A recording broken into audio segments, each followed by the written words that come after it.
Hi, I'm Garbreak1, and this is Midgardia's cool crowdfunding show. I'm here today with Limithron. How's it going? Hello, everybody. Ahoy! Ahoy! Ahoy! Welcome to the dark Caribbean. So you're here today to tell us about Pirate Borg, so why don't you tell us a little bit about that? Yeah, Pirate Borg is a book and game funding on Kickstarter right now. It is a third-party hack of the ominous and amazing Morkborg, as how us Americans say it. Which is a like kind of Swedish, kind of death metal inspired, rules light, art heavy, spiked flail to the face RPG that won like 7 Ennies. But they have the best third party license in the business. And I love that game so much. Was really inspired by it. So I made this book. I think it's going to be around 120 pages. It's a self-contained rules light swashbuckling game. My idea is that it's loosely based in a world called the Dark Caribbean, which is a version of the Caribbean where magic is a dark and powerful thing, and undead hordes are slowly taking it over. But yeah, that's the idea. I'm also a Patreon map creator. I do a lot of battle maps and ship maps on Patreon. And it's almost all pirate and naval themed, so that kind of has led up to this project. Right on, right on. And the art is absolutely sick. Oh, thank you very much. I've been, obviously, I was very inspired by Johan Noor from Morkborg, but I think at this point in the project, almost more of an inspiration was Chris Barassa, the creative director for Darkest Dungeon. His style just really, I'm able to accomplish that style as opposed to the more 5e polished art style. It takes me so long to do that. I'm able to do the Darkest Dungeon style pretty fast. So a lot of the art has switched to that kind of dark but kind of playful vibe, comic book vibe. Right on, right on. So what does the average player do in Pirate Borg? So the thing about Pirate Borg is it is compared to say Dungeons and Dragons 5th edition, it is a much more deadly system. You can start with 1 hit point. You roll your starting hit points, and there are some magic that using it might actually kill you. But basically, it's a game about being a cutthroat scallywag. If you've played Sea of Thieves, that is maybe the closest analogy I can think of what this game is like. Maybe a little darker in aesthetics, but humor-wise, it could be even lighter than Sea of Thieves if you wanted. There is a module in the back of the book that's kind of a sandbox, opened island with a bunch of things you can do on it, including a big haunted castle. But there is also a rules light naval combat system. So if you want to steal a ship and go, what does Jack Sparrow say? Pillage, plunder, and pilfer your Weasley black guts out. Like this game is the perfect game for you. Right on, right on. So it's fairly it's highly lethal. You will die over and over, which is the pirate life, whether by scurvy or by cannon shot or anything else. Yeah, I mean, I would say that it's not. I've worked to make it less deadly than Morkborg, but if it's not the kind of game where you're gonna want to spend a week writing a backstory for your character, because there's a chance you won't make it through a session. Now, depending on your style of play, I mean, this is an OSR game, old school Renaissance or old school revival. Like, it kind of encapsulates those original kind of D&D ideas of intelligent players survive longer, creative players survive longer. If you are one of the big tenets of the OSR is the answer's not on your character sheet. So like your character sheet in this game, you've got your equipment, you've got 5 abilities, there's no skills, and there isn't really a social skill. There's no charisma skill. So if you're talking to an NPC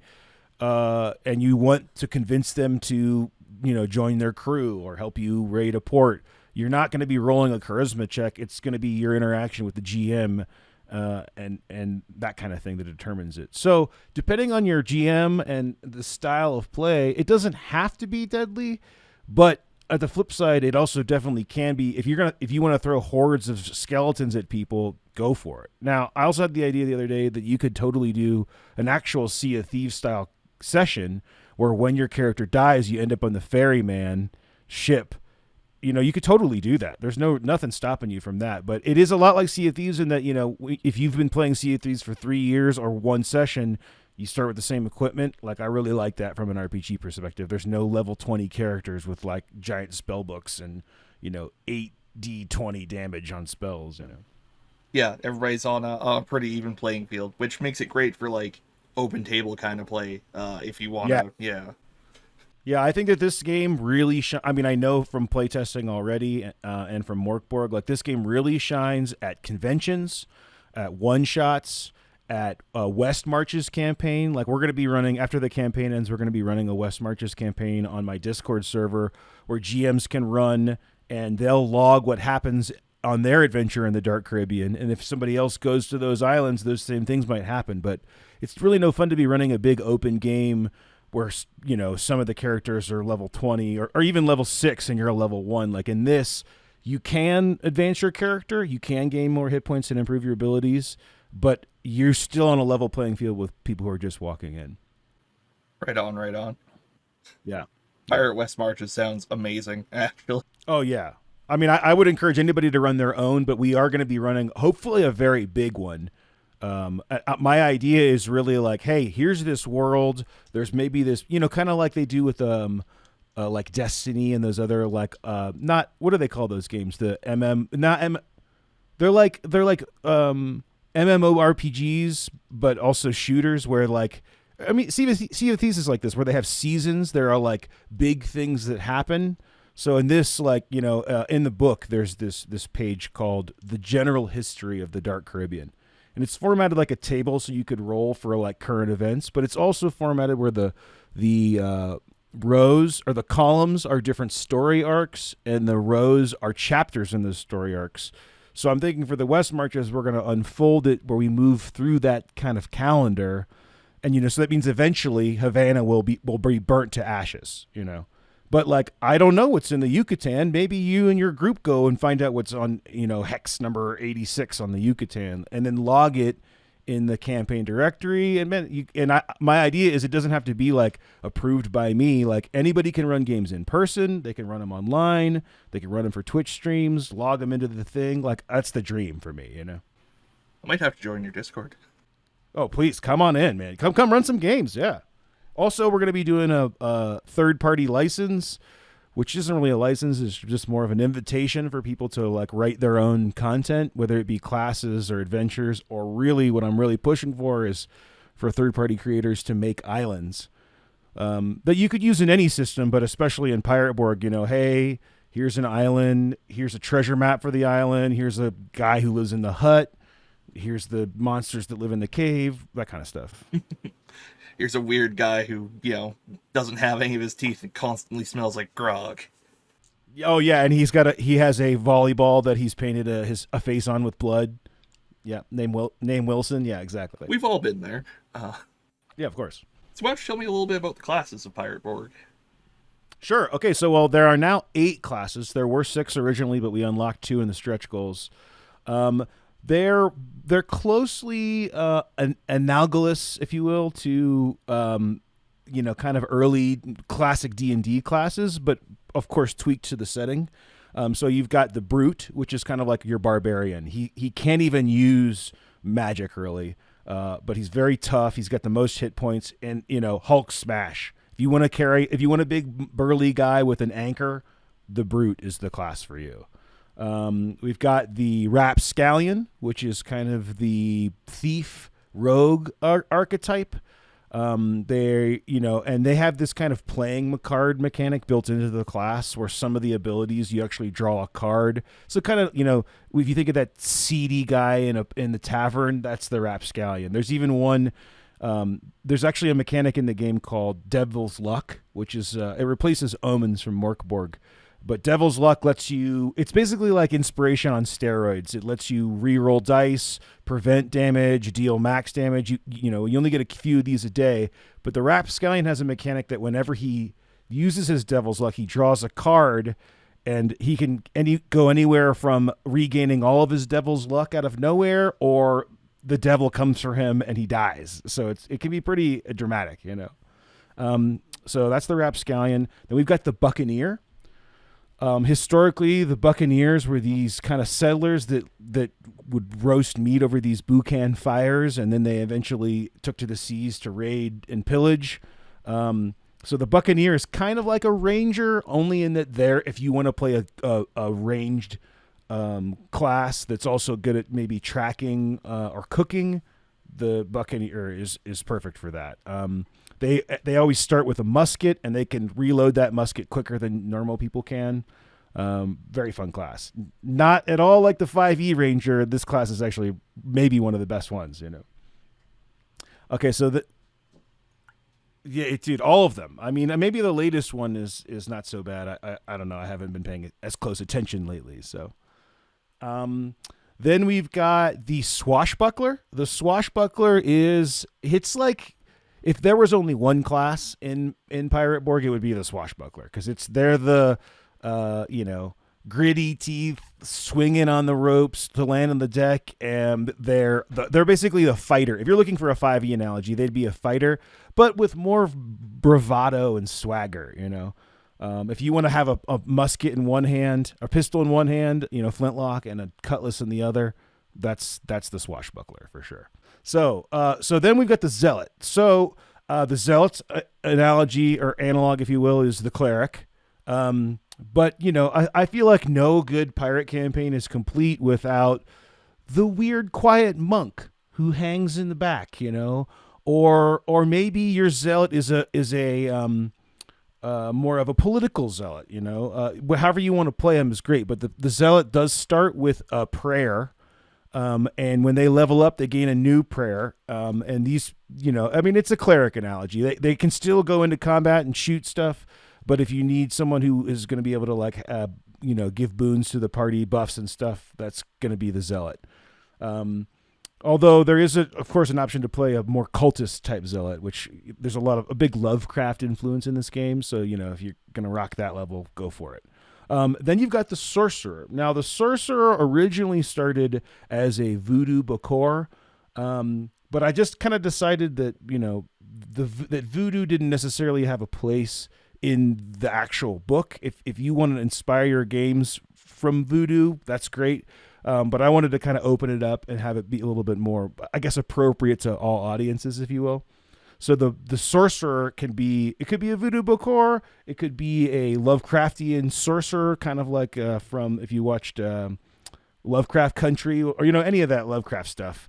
It could be a book-learned wizard or scientist, but they have access to a few spells, and each of those spells could potentially be leveled up when you level up. So that's the core 6. And then the 2 stretch goal ones, the first one is called the Haunted Soul. And the Haunted Soul is almost functionally like a race in that you gain it, and then you roll for another normal class. Now, I encourage GMs and players, if you want to play a campaign where you pick everything, go for it. But the game is written where you can roll everything, so if you want it to be random, great. But the Haunted Soul has, if you wanted to be a skeleton or secretly a zombie, or if you're going for the real Lovecraft vibe, like the Eldritch Mind. Basically, they all come with some kind of bonus, but usually some kind of drawback. Like, for example, the ghost-possessed haunted one, you're a undead ghost living in the body of somebody else, and if you get reduced to 1 hit point, not 0, 1, you have to vacate the body and find a new vessel within 24 hours or you die. But it gives you this really cool once-a-day D12 attack of terrorizing an enemy. And a D12 in Morkborg or Pirate Borg is pretty powerful. So that's a really, really fun thematic one.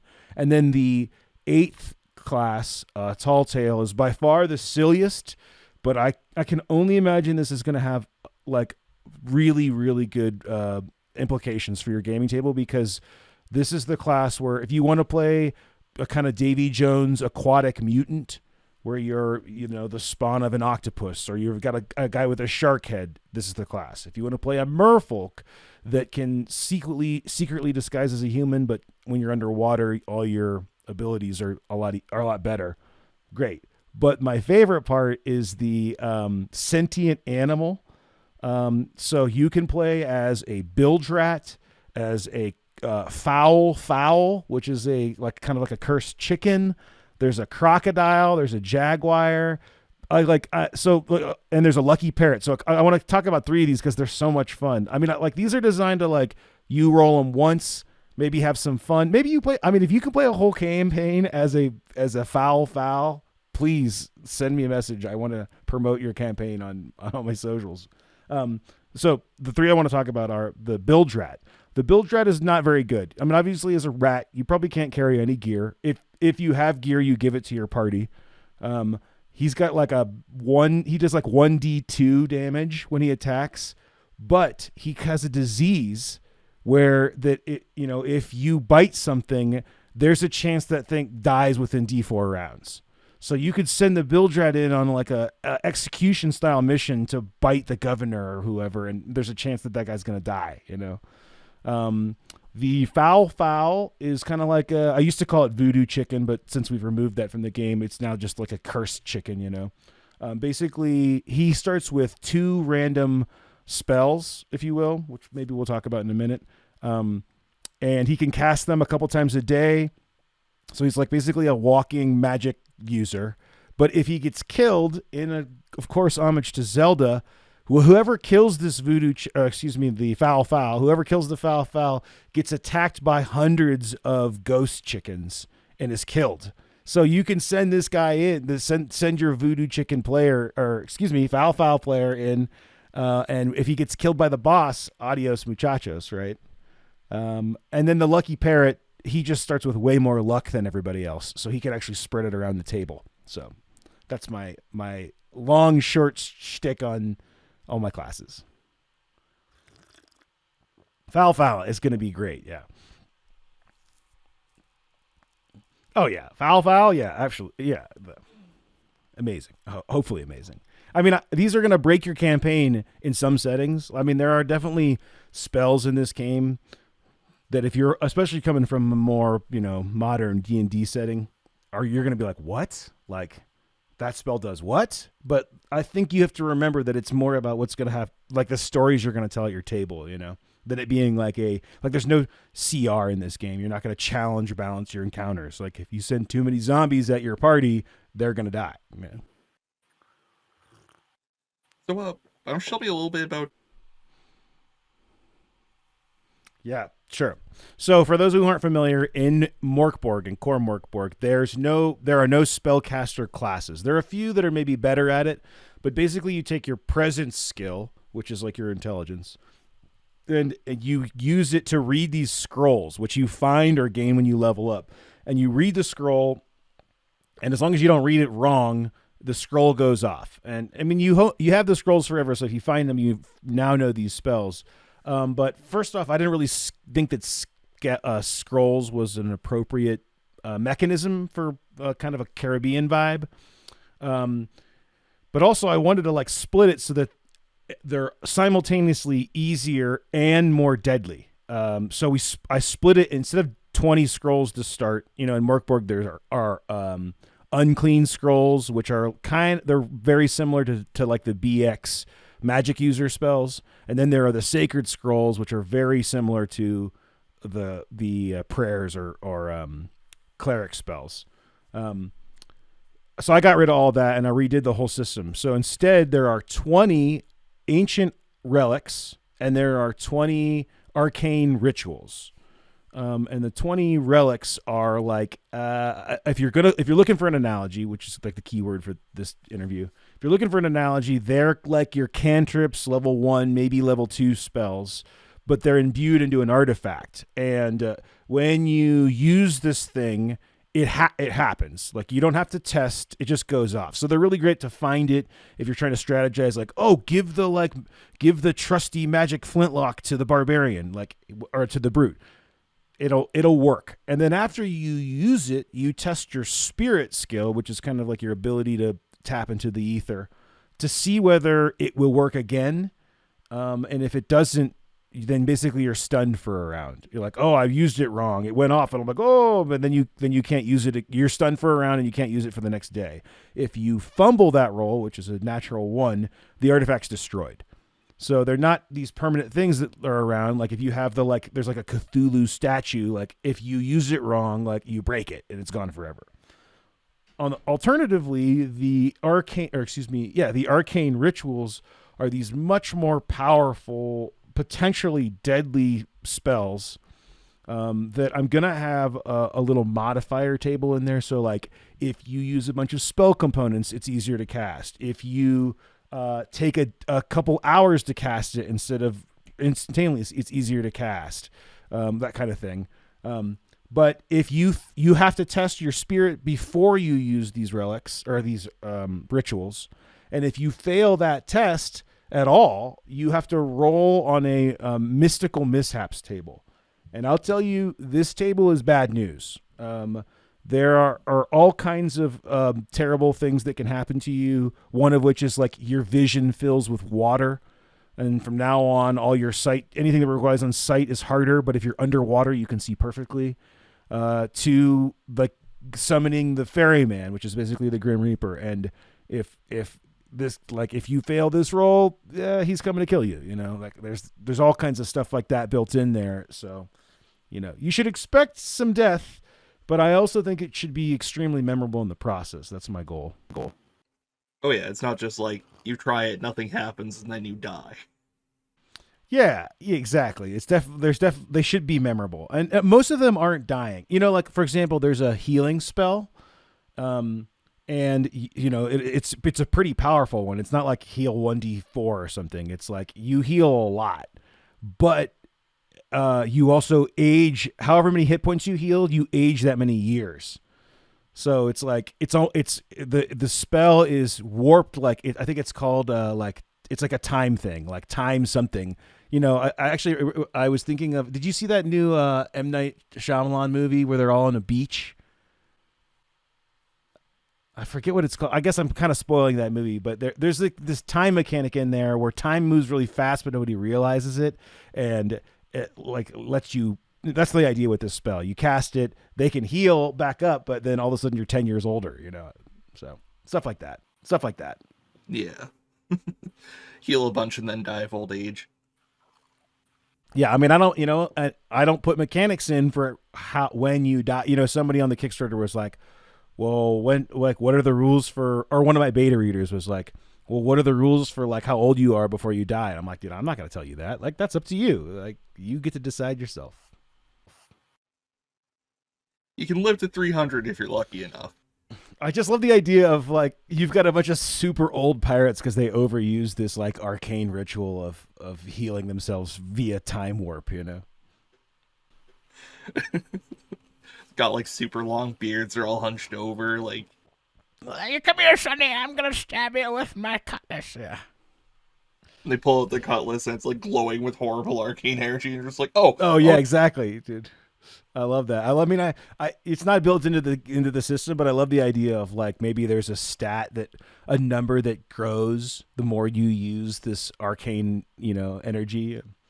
I was also this book is very inspired by On Stranger Tides, which is it's like a book that written in the 80s by Tim Powers that ended up getting optioned for like the 4th Pirates of the Caribbean movie, but they like didn't do anything in the actual book. The only thing they stole the Fountain of Youth and Blackbeard, but everything else is like totally different. But in this book, like Tim Powers did a really great job researching real voodoo and coming up with this system where basically magic doesn't work in the East anymore because of all the presence of industrialization and iron. But it still works in the Caribbean because cold iron, which is a classic like fairy fae thing, cold iron isn't really there. So that was kind of the original inspiration, is that, you know, the sorcerers, if they carry cold iron, their magic won't work. And so you got this wild new place with this strong magics. That's still all in there. It's just, the theme has been opened up to your own interpretation. Right on, right on. Also, I just want to say I adore the collector's edition book. I am a Oh, sucker great. for foil stamped stuff. Oh, yeah. Yeah, we're going to do both of the books are going to have a ribbon, a bookmark ribbon. If we get to the really crazy stretch goals, I'm going to add a second one. But yeah, the collector's edition is going to be, both books are hardcover. It's going to be like a faux leather embossed foil stamp. Yeah, I don't know if we're going to do foil or like hologram foil. I think I might actually like put up a poll just to see what everybody really wants, because like I just want everybody to be happy, so. And, for what it's worth, the standard hardcover is also incredibly sick. I'm just a sucker Oh, for yeah. the classy look of the, foil stamp and everything. Oh, of course. I mean, I've been saying to people, like, there is a tier level in the Kickstarter that's the limited edition, the regular one, and a stack of character sheets. It's like a character sheet pad. I'm like, that's the package for people who actually are going to play the game, because the DM can keep that one on the shelf or keep it behind their screen. They can pass around the normal one that you can go rebuy if somebody really likes it or you destroy it. But yeah, the collector's edition and the original Morkborg one is like impossible to get for under $600. So I don't know. I just wish I had one. I guess I'm not trying to say that mine's going to be worth that. I'm just saying I wish I had one of those. Also, I adore the character sheet pads. It really sells what kind of game is going to be when you see a sheet of character pads for. Oh yeah, exactly. It's not like, hey, here's the PDF. Like, you can form fill it. It's like, I mean, well, a couple things I want to say. So the character sheet it's A5, so it's the same size as the book, which is like kind of like the digest is what we call it in America, but all the OSR stuff comes in this A5 size. They're double-sided, so the front side has all your abilities and spots for your equipment, and you can write your like ability classes and stuff. But then the back has a whole section for all of the backstory stuff. So in Morkborg and in Pirate Borg, there are like 5 or 6 tables that you can roll on when you build your character to determine, like, basically it's kind of like in 5e, what is it, personality traits, flaws, that kind of stuff, but they're basically all flaws. They're like, you're missing an arm, you're like really ugly with bad grog breath, and there's one for like unfortunate incidents and events that happened in your past. So you might be like hunted by your old pirate crew, or your family is missing or whatever. So you can roll for all those, but then the right side of the back of the sheet is actually a spot for your ship, because having a ship is a huge part of this game. So you can track the like core hit points and attack stats for your ship, and there's also slots for what cargo you have, who your crew is, that kind of stuff. But then, yeah, the idea is characters die, tear it up, and make a new one. We also have it's already in beta, I guess, a random generator that actually generates a character based on the book. It doesn't include the optional classes, and I don't think it will, because those are they're complicated, and I don't think you want to have those in your regular give me a new guy button. But it generates onto a character sheet, so you can actually generate it and print it to like a letter size piece of paper, and it has the whole thing built into it already. So Nice. That's sick. And that reminds me, there is one aspect. Yeah, they have something. Oh, sorry. Go ahead. Oh, they have something like that. They have it's called the Scum Birther for Morkborg, but it's just built into like a web page. And for me, especially having drawn the character sheet, like I feel like that imparts so much of the game, like especially like at a con or something, or when you're playing online to people who don't have the book, the character sheet is like their window into the system.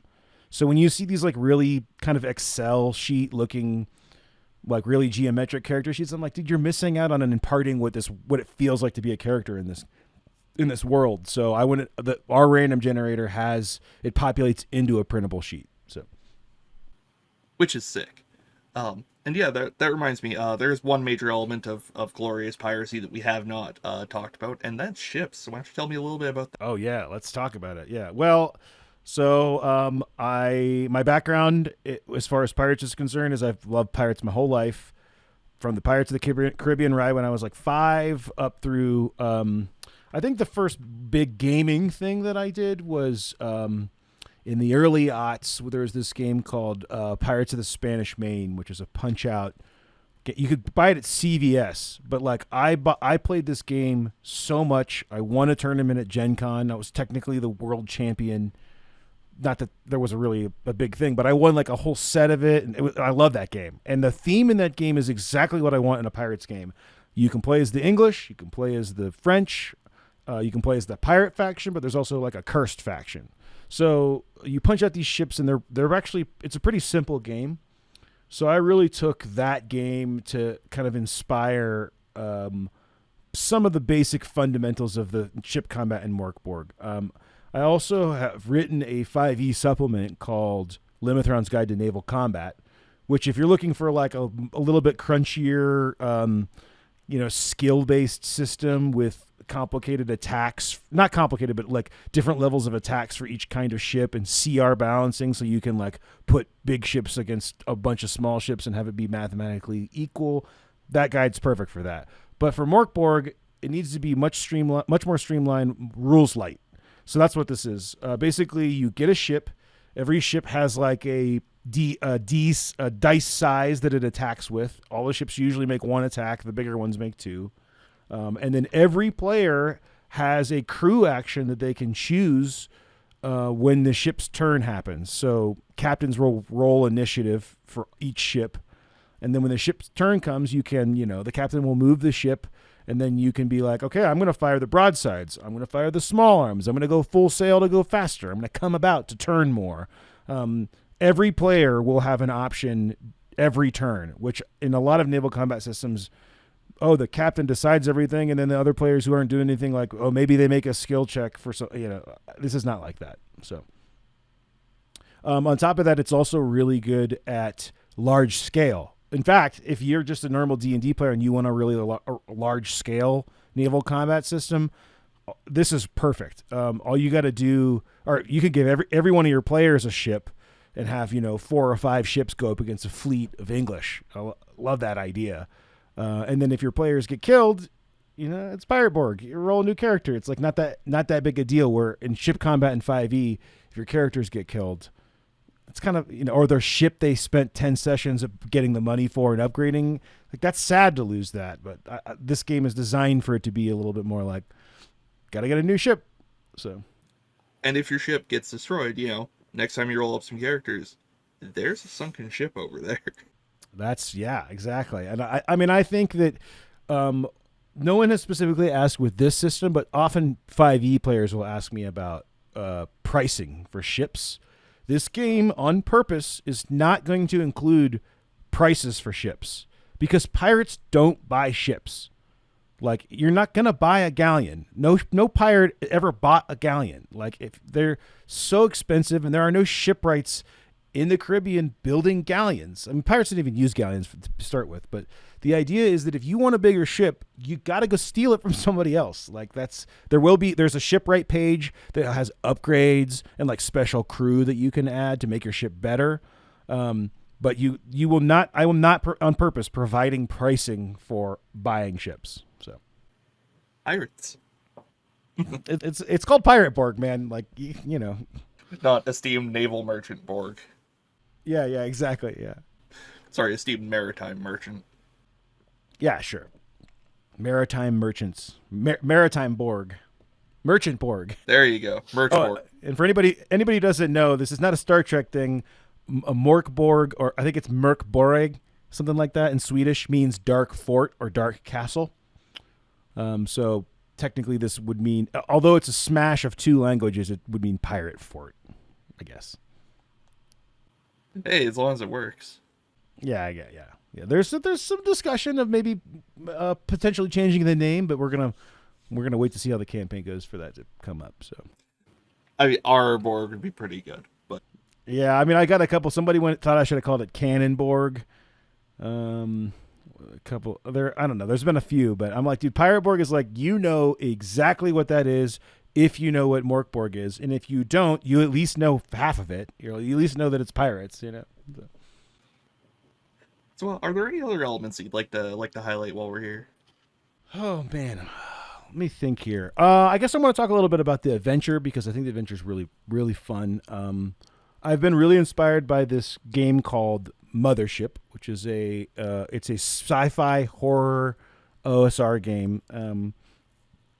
We call it an OSR game, but like what they've done, like this game is not at all like Dungeons and Dragons basic expert. Like it's a totally different. It's not even D20 based. It's D10 or D100 based. But their Sean McCoy is the lead designer, and their layout is kind of like on another level from other. Like I didn't realize you could lay out a RPG product like this until I got my hands on it. But they've got some stuff here. Let me see. Here. So I got one right here. Most of their adventures are these like zine A5 style zines. But like right away you can see this isn't why you should buy me.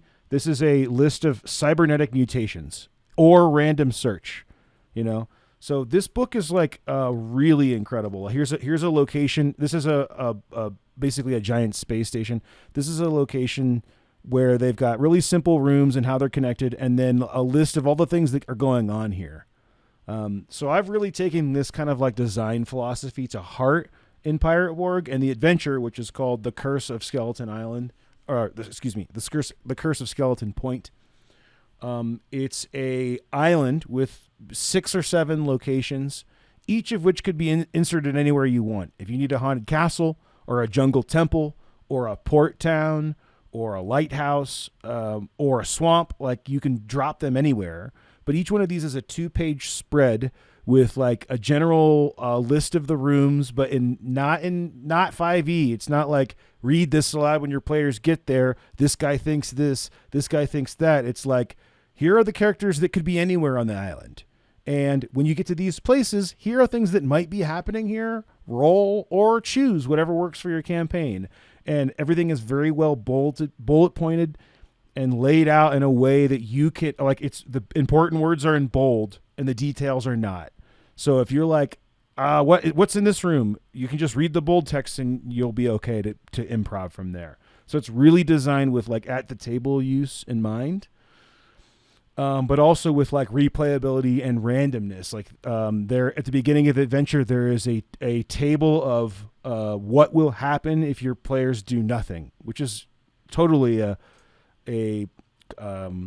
Mothership thing. It's kind of working its way into more and more RPGs, but it can help move the clock forward if your players aren't doing anything, or if they leave and come back, they might find the island to be a totally different place. And this way you don't have to think about it. I mean, of course, as a GM, you're encouraged to leave that track, but it's designed so that to take some of that prep and guesswork out. So you're like, well, I need something to happen here. Like, for example, in I think there's 6 results or 6 entries on this table. I think in the 4th one, the pirate captain that kind of runs the fencing operation on this island, which is called Black Coral Bay, he gets killed at sea, and the pirates hold a party on the beach in his honor, and then there's a dispute over who will become the new leader. Well, you can imagine that A, if your players were with Captain Davies during the naval combat, maybe he doesn't die. Or B, if they're on the beach, maybe they become the leaders of the island. You know, so there's it's rich with opportunity for your games. Right on, right on. It sounds like a lot of fun. I mean, I've had a lot of fun making it. I can't wait for people to play it. I honestly can't believe how well the campaign is doing. I just wanted to pay for the book, and now we've got, a bunch of retailers signed up, and it's about to hit. It's like we're coming up on 100K is the next stretch goal. It's like I'm kind of freaking out that it's going so well. So I kind of feel like from now on, life is going to be different. Before it was just making maps, and now it's like people are going to be playing this RPG I made. So it's really, really exciting. Yeah, the life of a Kickstarter creator. Yeah, I guess. I mean, because before it was like, I had all these meetings about like the advertising budgets and stuff, and they're like, "Can you spend this much on advertising?" And I'd be like, "Dude, I don't know. Like, if nobody buys it, like I can't afford that." And now we're on the other side of the coin where it's like, it's just not spiraling, but it's exciting, Yeah, for sure. Well, Luke, it's been a joy talking to you. I do have one last question before we go. Yeah, sure. What's your dog's name? Oh man, Yogi. This is Yogi. he he is. So real quick, I spoke for my high school a couple days ago, like literally the day before my campaign started, and I showed him the Kickstarter trailer and told him my whole life story. And like, that was one of the exact same thing happened. One of the kids was like, what's your dog's name? And like, here, I'll bring him over here, but I brought him over and like the entire classroom like erupted at the end when I brought him up, because he's such a good dog. Oh, that is a good boy. He's my little Ewok. So say hi, Yogi. He's a big hit on the internet now, apparently. I can understand why. Yeah, well, Garm, thanks for having me, man. Yeah, no, glad to have you. This has been a wonderful talk. Yeah. For those of you watching at home, there's a link just below this in the description. Please go check it out and back this and die horribly as a pirate and kill people as a Yeah. And please come on my Discord server if you want to make content. You don't have to be a current professional. Anybody is welcome to make and sell content for a profit on itch or wherever you want. So I love profit. It's one of my favorite things. Yeah. I mean, if you're playing a pirate game, you're somewhat profit motivated, right? Profit or debauchery. Those are your two. Yeah, there you go. Primary inspirations. All right. Well, again, Luke, thank you for coming on. This has been a blast. And for everybody watching at home, have a good night.